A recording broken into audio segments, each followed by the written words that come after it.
Urdu cover के मुअज़्ज़िज़ दोस्तों, मैं हूं माजिद मलिक और आप तमाम देखने और सुनने वालों को अस्सलाम वालेकुम। नाज़रीन गिरामी, बरसगीर पाक व हिंद की तारीख में अगर गद्दारी की बात की जाए तो जो नाम फहरिस्त में पहले नंबरों पर लिखे जाते हैं वो है मीर जाफर और मीर सादिक। क्या आप जानते हैं कि इन अफराद ने रियासत के साथ कितनी गद्दारियां की और इनको क्या सजा मिली? ये लोग कौन थे और क्यों कर मुसलमानों को नुकसान पहुंचाने की कोशिश करते रहे? आज की इस तारीखी वीडियो में हम आपको मीर जाफर और मीर सादिक की वो दास्तानें बिला खेज सुनाएंगे जिसे सुनकर आप दंग रह जाएंगे। लिहाजा इस कीमती वीडियो को आखिर तक जरूर देखिएगा और अगर आपको वीडियो अच्छी लगे तो इसे लाइक करते हुए हमारी हौसला अफजाई जरूर कर दीजिएगा। तो आइए चलकर मौजू का बाकायदा आगाज करते हैं। नाज़रीन गिरामी, यूं तो हिंदुस्तान में मुसलमानों के बहुत सारे तारीखी वाकयात मिलते हैं जिसमें मीर जाफर और मीर सादिक का वाकया भी दर्ज है। इन किरदारों ने अपनी कौमी तारीख बदल कर रख दी, इसलिए 1971 में पाकिस्तान को तोड़ने वाले किरदारों को भी मीर सादिक और मीर जाफर से तशबीह दी जाती है, क्योंकि उन्होंने पाकिस्तान का नक्शा ही बदल कर रख दिया था।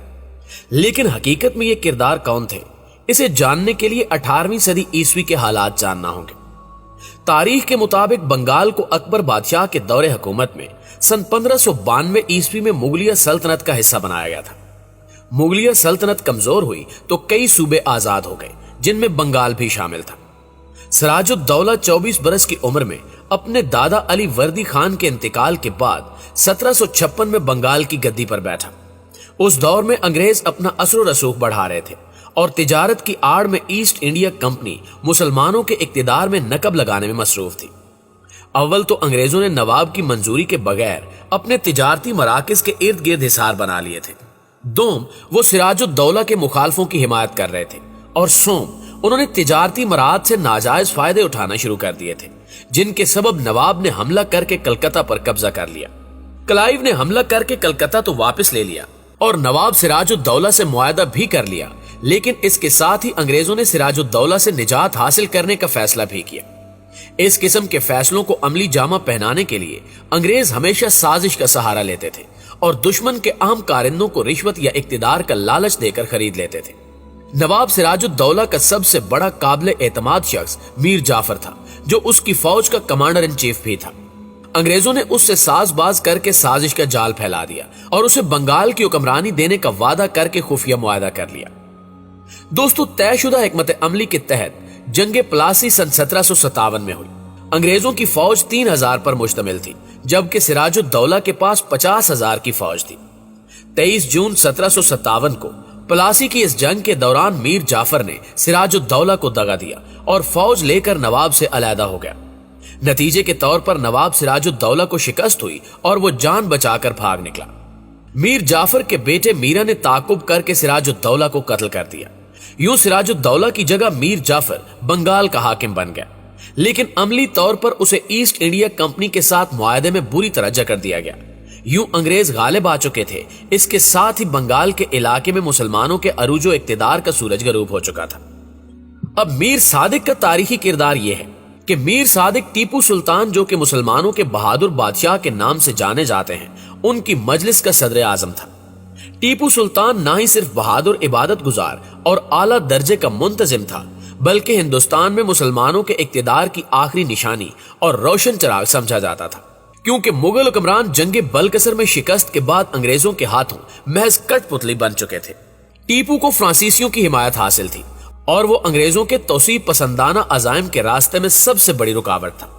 मुकम्मल जंगी तैयारियों और साजिशों का जाल फैलाने के बाद अंग्रेजों ने जनरल हैरिस की सरबराही में मैसूर पर हमला कर दिया।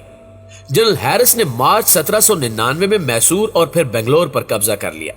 इसकी फौज में 60,000 बैल और बहुत से हाथी थे। टीपू सुल्तान को सुलह के लिए शर्मनाक शराइत पेश की गई, जो उसने मुस्तरद कर दी। अप्रैल के अवाखिर में सरंगापटम के किले के बाहर अंग्रेजों ने तोपें नस्ब कर दी और गोलाबारी शुरू कर दी। यह सिलसिला 3 मई तक जारी रहा। आखिरकार किले की फजील में एक शगाफ पड़ गया। नाज़रीन गिरामी, मीर सादिक, जो कि पहले से अंग्रेजों को आमादा कर चुका था, इसके कहने पर 4 मई को अंग्रेजों ने हमला कर दिया और टीपू सुल्तान के किले को घेरे में लेने लगे। मगर जिस जगह गोलाबारी से शगाफ हुआ था, वहां बड़ी तादाद में टीपू सुल्तान की फौज मौजूद थी। मगर मीर सादिक ने उनको लालच दी और तनख्वाहें देने के बहाने उन सिपाहियों को बुला लिया। चुनांचे अंग्रेज फौज मौके का फायदा उठाते हुए किले में दाखिल हो गई। जब टीपू सुल्तान को खबर मिली कि अंग्रेज किले में दाखिल हो चुके हैं तो वो बेसाख्ता दौड़े और अपनी अफवाज को इकट्ठा करने की कोशिश की, मगर अब बहुत देर हो चुकी थी। इनके सिपाहियों की कुवत कमजोर हो चुकी थी, तो टीपू सुल्तान खुद घोड़े पर सवार हुए और किले के एक दरवाजे की तरफ बढ़ने की कोशिश की, मगर मीर सादिक ने वो दरवाजा पहले ही बंद करवा दिया था ताकि टीपू सुल्तान बाहर न जा सके। मगर टीपू सुल्तान के कुछ सिपाही जो उनसे वफादारी करते थे ये मामला जान गए। मीर सादिक को गद्दार करार देते हुए उसे वहीं पर कत्ल कर दिया और टीपू सुल्तान अंग्रेजों के खिलाफ लड़ते लड़ते शहीद हो गए। इस पूरी गद्दारी में मीर सादिक के साथ मीर गुलाम अली, मीर कमरुद्दीन, मीर कासिम अली और एक हिंदू पोर्निया भी शामिल था। शहादत के वक्त टीपू सुल्तान ने एक तारीखी जुमला कहा कि शेर की एक दिन की जिंदगी गीदड़ की 1000 साल जिंदगी से बेहतर है, और वो शहीद हो गए। यूं मीर जाफर और मीर सादिक इबरत की अलामत बनकर तारीख में हमेशा के लिए महफूज हो गए। याद रहे कि वो शख्स जो कौमी मुफाद को रोन डालता है, कौमी इदारों को साकिन करता है, कौमी इदारों को मजबूर करता है, कौमी खजाने को नुकसान पहुंचाता है और मुल्क को कौम से बेवफाई करता है, वो मीर जाफर और मीर सादिक की तरह निशाने इबरत बन जाता है। नाज़रीन ग्रामी, आपको यह भी बताते चलें कि दुनिया का सबसे बड़ा गद्दार आंद्रे वेलासोव को माना जाता है। आंद्रे वेलासोव ने अपनी तमाम जिंदगी सुर्ख फौज में गुजारी और वो कई यूनिटों का सरबराह भी बना, बल्कि जंगजू फौज का हिस्सा था। वो बिलशफे इनकलाब की जंग में बड़ी जवानमर्दी से लड़ा। दूसरी जंग अजीम में वो घेरे में आ गया था। जब नाजी फौज ने साबिक सोवियत यूनियन पर कब्जा किया तो आंद्रेई नाजियों की मुखालफत में जवामर्दी से लड़ रहा था। ये वाहिद फौजी था जो अपने खित्ते में कामयाबी हासिल करता रहा। वो हर कीमत पर मास्को को हिटलर के कब्जे से बचाना चाहता था, लेकिन लेनिन मार्ट को हिटलर से बचाने में आंद्रे जर्मन फौजों के हत्थे चढ़ गया। तब उसे पता चला कि बिलशफेज़म दरअसल रूसी अवाम के मुफाद में नहीं है, इसकी तो रूसी अवाम को सिरे से कोई जरूरत ही नहीं। गिरफ्तारी के बाद वो जर्मन फौजियों को रूसी फौज पर काबू पाने के गुर बताता रहा।